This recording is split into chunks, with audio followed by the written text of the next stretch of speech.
រៀងចាកតប្រវត្តិបងកើតសមាគមល្អឆើតកើតជាផ្លូវការឆ្នាំ2019នោះណាដើមចេញផ្លាកការដំណើរការល្អឆន្ទៈទ្រទ្រង់ព្រះពុទ្ធសាសនា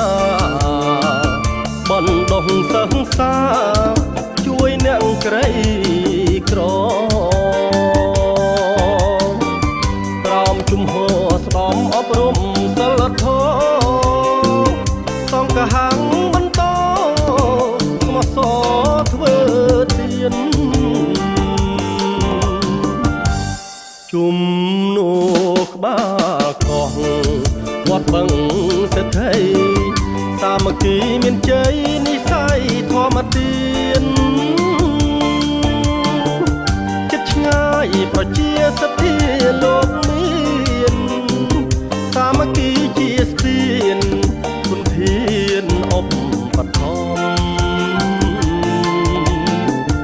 ត្រទ្រង់សមាគមសពកអប់រំសិលធម៌សង្ឃហੰឧត្តម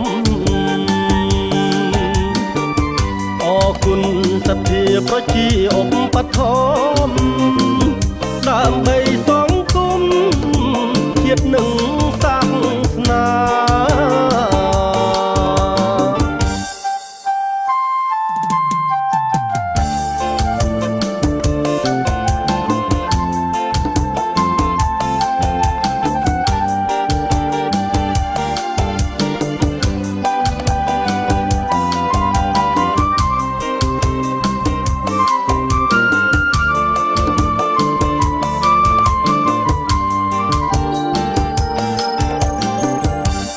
ជំនួក្បាលកោះវត្តបឹងសេដ្ឋីសាមគ្គីមានជ័យនិស័យធម្មទាន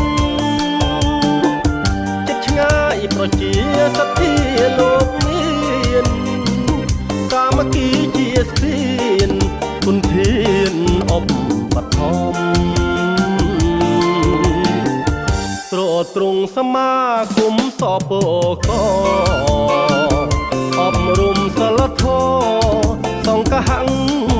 ឧត្តម